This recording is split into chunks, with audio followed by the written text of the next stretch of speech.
Hello बच्चों, welcome back to the our YouTube channel the Ignite Classes fire of desire. ठीक है, अभी हम यहाँ पे क्या पढ़ रहे थे? फोटोसिंथेसिस चल रहा था, उसका सेकंड लेक्चर है।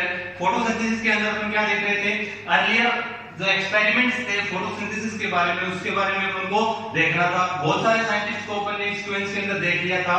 आज नेक्स्ट साइंटिस्ट को अपन पढ़ेंगे कि उसने क्या एक्सपेरिमेंट किया, क्या डिस्कवरी की और क्या अपन उनको बताया फोटोसिंथेसिस के बारे में। अच्छा है, इंपॉर्टेंट है, यहाँ से क्वेश्चन आता है, बहुत ही काम का क्वेश्चन आता है। ये साइंटिस्ट मोस्ट इंपॉर्टेंट है, इसीलिए पूरा अपने बोर्ड भर दिया है। पूरा पूरा इंपॉर्टेंट है, हर एक पॉइंट इसका इंपॉर्टेंट है, तो ध्यान से समझना। ठीक है, अभी आपका टॉपिक है क्या?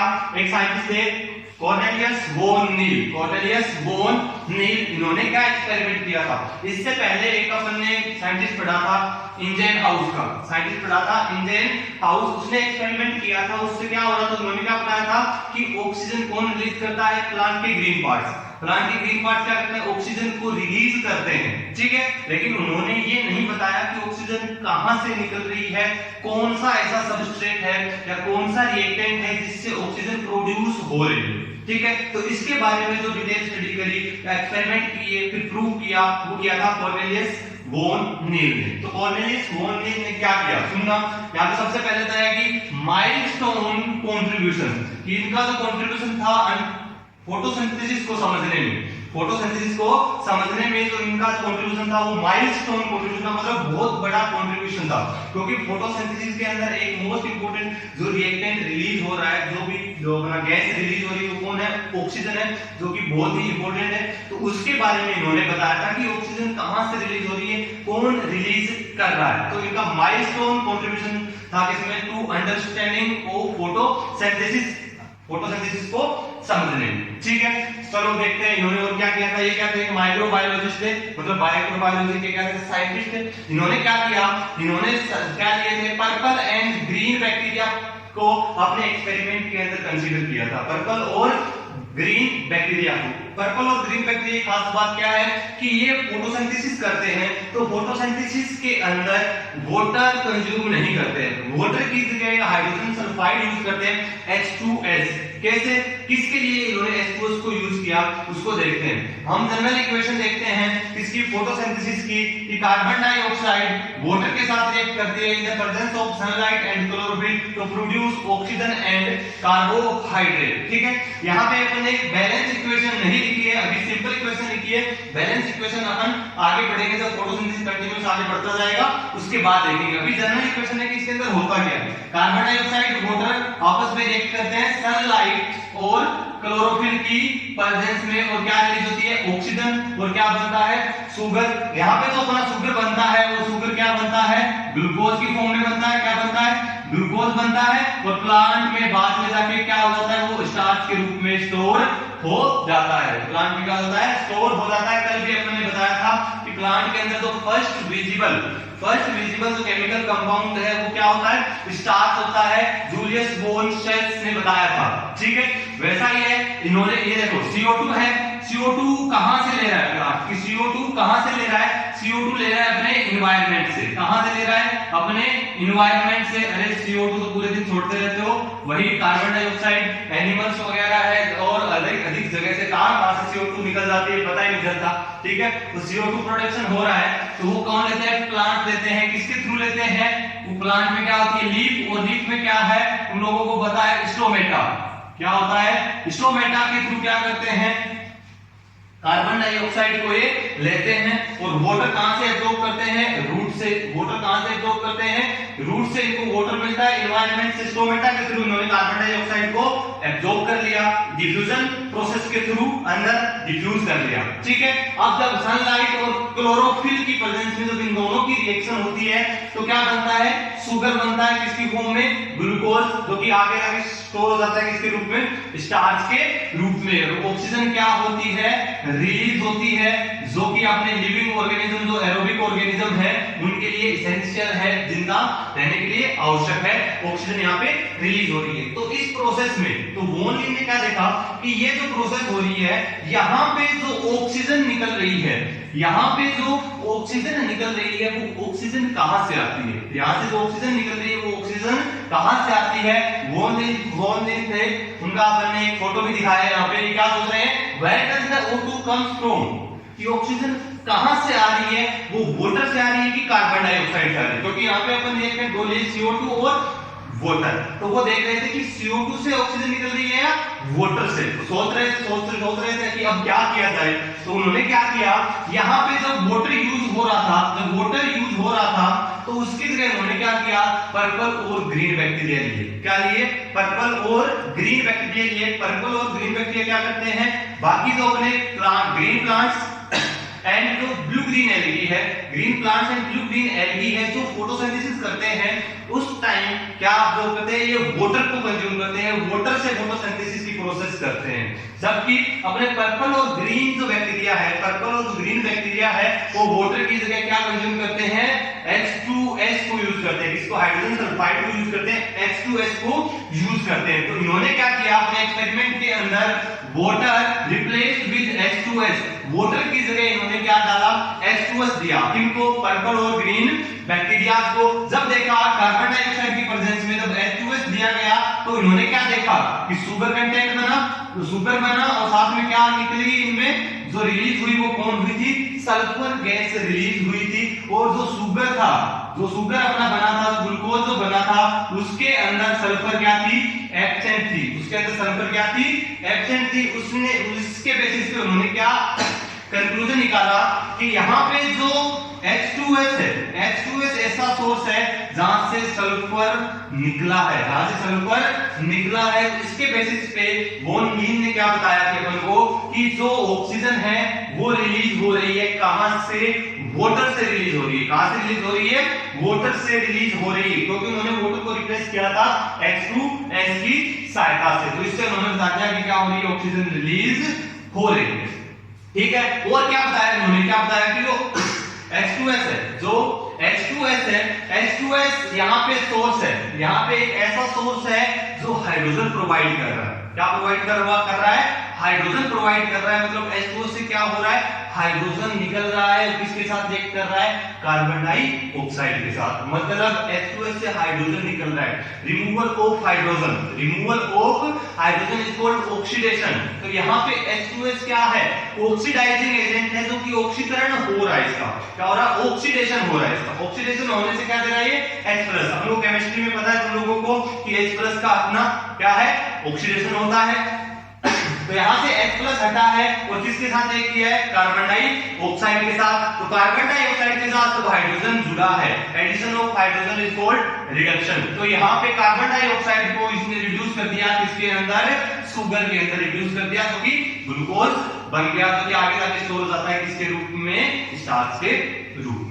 ठीक है, तो ये बताया था वॉन नील ने हाइड्रोजन सल्फाइड का यूज करके कि यहाँ पे जो ऑक्सीजन निकल रही है वो कहां से निकल रही है, वाटर से निकल रही है, ना कि कार्बन डाइऑक्साइड से। तो यहाँ पे जो सोच रहे थे उनकी थिंकिंग खत्म होगी, उन्होंने बता दिया कि हाँ ऐसा उनको पता चल गया कि वाटर ही ऐसा है जहां से ऑक्सीजन रिलीज हो रही है, वाटर है ऐसा जहां से ऑक्सीजन रिलीज हो रही है, कार्बन डाइऑक्साइड से ऑक्सीजन रिलीज नहीं हो रही है।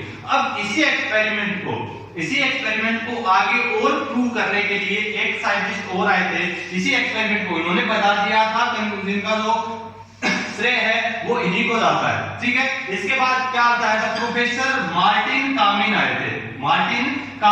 उन्होंने क्या किया था, रेडियो आइसोटोप यूज किया था, रेडियो एक्टिव आइसोटोप यूज किया था इस टेक्निक को, इस प्रोसेस को समझाने के लिए कि ऑक्सीजन कहां से निकलती है, कहां से रिलीज होती है। तो यहाँ पे उन्होंने क्या किया कि रेडियो एक्टिव आइसोटोप क्या लिए, उन्होंने जो वाटर के अंदर जो अपनी नॉर्मल जो ऑक्सीजन होती है, वाटर के अंदर जो नॉर्मल ऑक्सीजन होती है वो क्या होती है, O16 होती है। क्या होती है, O16 होती है। इसकी जगह उन्होंने यहाँ पे क्या यूज किया, वाटर के अंदर रेडियो एक्टिव आइसोटोप ऑक्सीजन का, जो कि ऑक्सीजन 18 था, उसको यूज किया।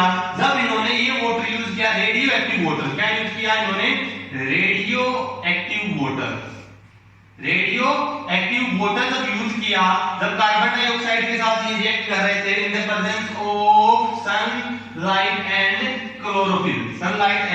क्लोरोफिल क्लोरोफिल की प्रेजेंस में जब ये रिएक्ट कर रहे थे तो यहाँ पे जो ऑक्सीजन निकला और जो शुगर निकला, तो इन्होंने देखा कि जो ऑक्सीजन जो रिलीज हुई है इस प्रोसेस में, जो ऑक्सीजन जो रिलीज हुई है इस प्रोसेस में, वो ऑक्सीजन क्या थी? रेडियो एक्टिव थी। वो ऑक्सीजन क्या थी? रेडियो एक्टिव ऑक्सीजन थी। क्या थी? रेडियो एक्टिव ऑक्सीजन थी। तो रेडियो एक्टिव ऑक्सीजन को उसने किसमें लिया था? साइंटिस्ट ने किसमें लिया था? मार्टिन ने वाटर के अंदर लिया था। तो इससे क्या बताया कि जो ऑक्सीजन रिलीज हो रही है वो कहां से हो रही है? वाटर से रिलीज हो रही है। और जो आगे जो शुगर बना था, जो कार्बोहाइड्रेट बना था, उसके अंदर जो ऑक्सीजन है वो नॉर्मल अपनी ऑक्सीजन थी, जो कि कार्बन डाइऑक्साइड के अंदर जो होती है वो वाली ऑक्सीजन थी। उसके अंदर रेडियो एक्टिव ऑक्सीजन प्रेजेंट नहीं थी। तो जो रिमूव हुई थी, गैस रिलीज हुई थी, कौन? ऑक्सीजन। तो उसके अंदर क्या था? रेडियो एक्टिव ऑक्सीजन प्रेजेंट था। तो इसके बेसिस पे उन्होंने क्या बता दिया कि जो ऑक्सीजन जो रिलीज करने वाला जो कंपाउंड है वो कौन है? अपना वाटर है। इसी को और आगे कंफर्म करने के लिए उन्होंने सेकंड एक्सपेरिमेंट वापस से किया। सेकंड एक्सपेरिमेंट में उन्होंने क्या किया कि पहले तो वाटर को लिया था रेडियो एक्टिव के रूप में। अभी इन्होंने कार्बन डाइऑक्साइड को लिया, जिसके अंदर जो ऑक्सीजन थी वो रेडियो एक्टिव थी। कार्बन डाइऑक्साइड के अंदर जो ऑक्सीजन थी वो क्या ली थी? रेडियो एक्टिव ऑक्सीजन ली थी। फिर एक्सपेरिमेंट करके देखा कि कार्बन डाइऑक्साइड को यूज की वाटर के साथ, सनलाइट और क्लोरोफिल की प्रेजेंस में जब रिएक्शन करवाई तो उससे जो ऑक्सीजन रिलीज हुई, क्या रिलीज हुई? जो ऑक्सीजन रिलीज हुई और जो शुगर बना। तो यहाँ पे देखा कि जो ऑक्सीजन था वो तो नॉर्मल ऑक्सीजन था, जो O16 होता है अपना, वही ऑक्सीजन था। लेकिन जो शुगर बना है, जो ग्लूकोज बना है, तो उसके अंदर उन्होंने क्या ऑब्जर्व किया कि वो रेडियो एक्टिव शुगर थी। क्या थी? रेडियो एक्टिव शुगर थी। तो उससे क्या बताया कि जो शुगर के अंदर, अपन को पता है ग्लूकोज का फॉर्मूला C6H12O6 होता है, तो उसके अंदर जो ऑक्सीजन थी वो उन्होंने क्या बताया कहां से आई है? कार्बन डाइऑक्साइड गैस से आई है। मतलब वो क्या है? 18 है। O18 मिल रहा था अपने शुगर के अंदर। तो उन्होंने फिर कंफर्म कर दिया कि ये श्योर है कि जो ऑक्सीजन निकल रही है वो निकल रही है किससे? वाटर से। और जो कार्बन डाइऑक्साइड के अंदर जो ऑक्सीजन है वो कहां जा रही है? शुगर में जा रही है। वो कहां जा रही है? शुगर में जा रही है। तो इसके ऑब्जर्वेशन में उन्होंने क्या देखे? कि जो रेडियो एक्टिव वाटर जब लिया था, रेडियो एक्टिव जो वाटर लिया था, तब क्या प्रोड्यूस हुई थी? रेडियो एक्टिव ऑक्सीजन प्रोड्यूस हुई थी। जब रेडियो एक्टिव वाटर लिया था तो क्या रिलीज हुई थी? Radioactive oxygen. जब radioactive carbon dioxide use की थी तब क्या निकला था? Radioactive sugar. क्या निकला था? Radioactive sugar. तो इसके बेसिस पे उन्होंने क्या कंक्लूजन निकाल दिया था कि जो ऑक्सीजन है वहां से निकल रही है, वाटर से निकल रही है, और जो कार्बन डाइऑक्साइड के अंदर जो ऑक्सीजन है वो कहां पे जा रही है? शुगर के अंदर जा रही है। तो कंक्लूजन क्या निकला जो कि इंपॉर्टेंट है? कंक्लूजन क्या निकला? मोस्ट इंपोर्टेंट है, एग्जाम में पूछता है, एग्जाम में बहुत बार आता है। कंक्लूजन क्या था? Water is the oxidise to evolve oxygen. कि वाटर क्या होता है? ऑक्सीडाइज होता है टू इवोल्व ऑक्सीजन, रिमूव करता है। वाटर से क्या निकलती है? ऑक्सीजन रिलीज होती है। जबकि कार्बन डाइऑक्साइड क्या होता है? Reduce to carbohydrate. Carbon dioxide क्या होता है? कार्बोहाइड्रेट के अंदर क्या होता है? रिड्यूस होता है। Water is oxidise to evolve oxygen, मतलब वाटर ऑक्सीडाइज हो जाता है किस क्या करने के लिए? ऑक्सीजन को रिलीज करने के लिए। इसका मतलब ये मत समझ जाना कि H2O से रिमूवल ऑफ ऑक्सीजन ऑक्सीडेशन है, नहीं। एडिशन ऑफ ऑक्सीजन क्या होता है? एडिशन ऑफ ऑक्सीजन क्या होता है? ऑक्सीडेशन होता है। तो यहाँ पे क्या होता है? वाटर से ऑक्सीजन निकालने के लिए वो ऑक्सीडाइज हो गया। वाटर से ऑक्सीजन निकालने के लिए वो क्या हुआ है? ऑक्सीडाइज हुआ है। मतलब H2O ने अपने H+ निकाल दिए। तो रिमूवल ऑफ H+ अपन जानते हैं क्या होता है? ऑक्सीडेशन होता है। तो यहाँ पे वाटर क्या हो गया? वाटर ने क्या निकाल दिया? ऑक्सीजन इवोल्व कर दी। तो वाटर से ऑक्सीजन निकली है, मोस्ट इंपोर्टेंट है, ठीक है। और carbon dioxide is reduced to carbohydrate, that is glucose which convert into starch, ठीक है। कार्बन डाइऑक्साइड क्या हो गया? यहाँ पे रिड्यूस हो गया किसके अंदर? कार्बन डाइऑक्साइड कार्बोहाइड्रेट में, ठीक है। ये दोनों के दोनों कंक्लूजन मोस्ट इंपोर्टेंट है। वाटर वाला सवाल के चलना बहुत बार एग्जाम में आता है, आया हुआ है और आता रहेगा। तो इसके बेसिस पे इस कंक्लूजन से वो कहां पे पहुंचे? इन्होंने इसके बारे में और क्या बताया कि जो फोटोसिंथेसिस है, तो फोटोसिंथेसिस के बारे में अभी आगे इन्होंने क्या बताया देखते हैं अपन कि वाटर से क्या निकल गई ऑक्सीजन, कार्बन डाइऑक्साइड था वो रिड्यूस हो गया किसके अंदर कार्बोहाइड्रेट में, किसमें हो गया था कार्बोहाइड्रेट में। तो जनरलाइज इक्वेशन अगर अपन सिंपल लिखना चाहे तो क्या कि जो CO2 है वो किसके साथ वाटर के साथ रिएक्ट कर रहा है, CO2 रिएक्ट कर रहा है किसके साथ वाटर के साथ, और क्या प्रेजेंट है यहाँ पे अपनी सनलाइट प्रेजेंट है, ये लो अपना सूरज, क्या किसकी प्रेजेंस साथ में क्या है क्लोरोफिल। तो जैसे ये क्या बनता है अपना ऑक्सीजन प्लस शुगर। अब बैलेंस इक्वेशन अभी अपन नहीं लिख रहे हैं, ये मत बोलना कि सर H2 भी रिलीज होता है, तो बैलेंस नहीं है, अभी जनरलाइज अपन समझ रहे हैं इसको कि ये चीज क्या है। तो अभी सुनना यहाँ पे क्या हुआ है, तो कार्बन डाइऑक्साइड था वो रिड्यूस हो गया किसके अंदर शुगर पे, तो ये क्या हो गया रिडक्शन। अपन को पता है कार्बन डाइऑक्साइड किसमें कन्वर्ट हो गया ग्लूकोज में, मतलब उसका क्या हो गया रिडक्शन। तो वाटर ने रिवॉल्व की है क्या क्या रिलीज की है ऑक्सीजन, तो इसका क्या हुआ वाटर का क्या हो गया यहाँ पे ऑक्सीडेशन, वाटर का क्या हो गया ऑक्सीडेशन। तो वाटर का ऑक्सीडेशन कब हुआ था जब वाटर ने रिलीज किए थे H+ हाइड्रोजन रिलीज किए थे, जो H+ जो रिलीज किए वो लिए थे किसने कार्बन डाइऑक्साइड ने टू रिड्यूस होने के लिए और कन्वर्ट कर दिया किसमें उसको कार्बन डाइऑक्साइड को शुगर में, और ये वाटर से जब ऑक्सीजन बना ये क्या हुआ ऑक्सीडेशन, और कार्बन डाइऑक्साइड से जो शुगर बना वो क्या हुआ रिडक्शन। तो हम कह सकते हैं क्या कह सकते हैं कोई सुनो क्या कह सकते हैं कि photosynthesis is a type of redox reaction, जो कि केमिस्ट्री के अंदर पढ़ते हो, ए reaction in which oxidation and reduction occur simultaneously. जब एक साथ ऑक्सीडेशन और रिडक्शन होता है उस रिएक्शन को अपन क्या बोलते हैं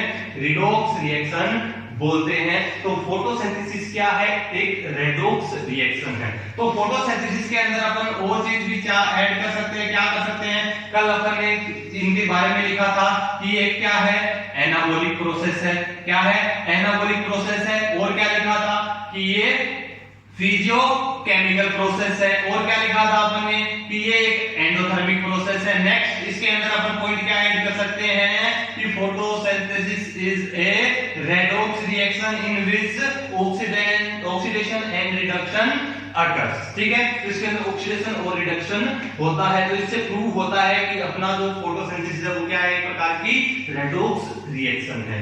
तो बहुत इंपॉर्टेंट है ये वाला क्वेश्चन कि जो कॉर्नेलियस वोल्फिन ने क्या बताया था कि वाटर से क्या इवॉल्व होती है ऑक्सीजन रिलीज होती है, ठीक है। तो यहाँ पे ऑक्सीडाइजेबल, यहाँ पे एक चीज और लिख सकता हूं मैं अगर लिखूं तो क्या जहां पे ऑक्सीडाइजेबल जो अपना कंपाउंड है या जो भी सबस्ट्रेट अपन बोलना चाहे, जो ऑक्सीडाइजेबल जो अपना मॉलिक्यूल है या कंपाउंड है, तो वो क्या होता है अपना वाटर होता है, जिससे क्या रिलीज होते हैं अपने हाइड्रोजन रिलीज होते हैं, और इसको कौन यूज करता है कार्बन डाइऑक्साइड, क्या यूज करता है कार्बन डाइऑक्साइड, और वो आगे जाके इसमें रिड्यूस हो जाता है अपने शुगर में, इसमें रिड्यूस हो रहा है शुगर में। यही चीज मैंने वापस से बता दी, तो ध्यान रखना है यहाँ पे ऑक्सीडाइजेबल कंपाउंड कौन था अपना वाटर था, जिससे क्या निकल रही है ऑक्सीजन निकल रही है। तो ये मोस्ट इंपोर्टेंट था, तो ध्यान रखना है अपन को इसको, ठीक है। इसके बाद कुछ एक दो साइंटिस्ट और आए थे, कल भी लास्ट में अपन ने थोड़ा सा जिक्र किया था, कौन आए थे सुनना। इसके बाद एक साइंटिस्ट आए थे, अपना नाम है उनका मेल्विन कैल्विन साइंटिस्ट है, सुनना भाई मेल्विन कैल्विन। इन्होंने क्या किया था, मेल्विन कैल्विन ने जो फोटोसिंथेसिस के अंदर रिएक्शन हो रही है उस रिएक्शन को ट्रेस किया था, और क्या दी थी डार्क रिएक्शन के बारे में बताया था। इसके आगे अपन पढ़ेंगे, आगे चैप्टर में आगे बढ़ते जाएंगे, उसमें पढ़ेंगे अपन डार्क रिएक्शन पढ़ेंगे। तो डार्क रिएक्शन को उन्होंने क्या किया था ट्रेस किया था, और क्या दिया फिर जिसको नाम दिया C3 साइकिल या केल्विन साइकिल, क्या नाम दिया था केल्विन साइकिल, जिसके लिए इनको बाद में नोबेल प्राइज भी दिया गया। तो सुनना मेल्विन कैल्विन की कहानी। मेल्विन जो कैल्विन था, इन्होंने एक्चुअली ये पाथ ट्रेस नहीं किया था, ये जो पाथ जो ट्रेस करने वाले थे, जो तो वो 5 जो ट्रेस करने वाले थे वो थे एंड्रयू बेंसन। कौन थे भाई? एंड्रयू बेंसन ने एक्चुअली क्या किया था, इस पाथ को ट्रेस किया था। पाथ को क्या किया था? ट्रेस किया था किसकी? डार्क रिएक्शन की। क्या था कि जो मेल्विन कैल्विन था वो इस प्रोजेक्ट का हेड था। इस प्रोजेक्ट का क्या था? वो हेड था, जो कि ये प्रोसेस कर रहे थे, फोटोसिंथेसिस को ऑब्जर्व कर रहे थे कि कैसे रिएक्शन हो रही है। उस टाइम ये जो अपने एंड्रयू बेंसन थे वो इनके साथ काम करते थे, इनके कलीग थे, जबकि प्रोजेक्ट के हेड कौन थे? मेल्विन कैल्विन था। जब एंड्रयू बेंसन ने कंप्लीट इस प्रोसेस को फोटोसिंथेसिस के अंदर बिल्कुल ट्रेस कर लिया था डार्क रिएक्शन को, उसके बाद उनको कैल्विन को पता चला कि हाँ सब कुछ हो चुका है। तो उसके बाद कैल्विन ने क्या किया? एंड्रयू बेंसन को इस अपने प्रोजेक्ट से हटा दिया। बेंसन को क्या किया? अपने प्रोजेक्ट से हटा दिया। वो सारा का सारा क्रेडिट है अपने कैल्विन साइकिल का, इस पूरे फोटोसिंथेसिस के अंदर जो डार्क रिएक्शन को ट्रेस किया था, सारा का सारा क्रेडिट अपने नाम कर दिया। तो ठीक है, ये जब इनकी ऑटोबायोग्राफी जो आई थी उसके अंदर एंड्रयू बेंसन ने इस चीज को मेंशन किया था कि मेरे साथ ऐसा हुआ है। उसके बाद बहुत सारी कंट्रोवर्सी भी हुई थी और आज के टाइम में कुछ लोग इसको कैल्विन साइकिल है बोलकर कैल्विन बेंसन साइकिल भी बोलते हैं, बेंसन कैल्विन साइकिल भी बोलते हैं, लेकिन एक्चुअली कोई भी नहीं जानता। लेकिन ये है क्या? बिल्कुल सरासर गलत है। बिल्कुल जिसने बंदे ने मेहनत की उसको क्रेडिट देना चाहिए था, लेकिन इसने नहीं दिया। अब मैंने इसकी फोटो जो बायोग्राफी है वो पढ़ी थी, पढ़ना तुम लोग भी, बड़ी इंटरेस्टिंग है। जिसके अंदर क्या किया, चलो बाकी ठीक है, कैल्विन साइकिल के अंदर इसने इसको कंसीडर नहीं किया, लेकिन जब इन्होंने अपनी जो बायोग्राफी लिखी, ऑटोबायोग्राफी जो भी लिखी उन्होंने, उसके अंदर बेंसन का जिक्र भी नहीं किया बिल्कुल भी कि बेंसन कोई था भी क्या उनके रिसर्च वर्क के अंदर, जबकि उनके साथ काम कर रहे थे और उन्होंने इस प्रोजेक्ट के अंदर जो इतना अहम भूमिका निभाई थी उनको कंसीडर ही नहीं किया। तो वैसा बहुत बुरा किया था कैल्विन ने। ठीक है, अभी इसी के लिए एक थोड़ा सा एक्स्ट्रा इंफॉर्मेशन दे देता हूं कि अपन जब बायोलॉजिकल क्लासिफिकेशन पढ़ते हैं वहां पे साइंटिस्ट आते हैं दो, बेंथम एंड हुकर। वहां पे देखना, अगर इन्होंने क्या किया, उनको कंसीडर ही नहीं किया। अभी क्या बेंथम और हुकर ने क्या किया था? बायोलॉजिकल क्लासिफिकेशन दिया था सीड्स के बारे में, और एक उन्होंने अपनी जो बुक या जो पब्लिकेशन दिया था वो क्या था? जेनेरा प्लांटेरम, उसके अंदर किया था। सुनना उनका क्या था कि जो हुकर था, बेंथम थे, हुकर के सीनियर थे, हुकर के क्या थे? वो सीनियर थे। तो जब बेंथम की डेथ हो गई थी उसके बाद इनका और पब्लिकेशन आया था, उसके अंदर भी हुकर ने क्या किया था? बेंथम के जो वर्क को कंसीडर किया था। उन्होंने बताया था कि उन्होंने भी उनके साथ काम किया है, तो उसका क्रेडिट उन्होंने उसको दिया। अगर वो चाहता तो वो क्रेडिट उसको नहीं देता। तो सारे एक जैसे नहीं होते, कुछ अच्छे भी होते हैं।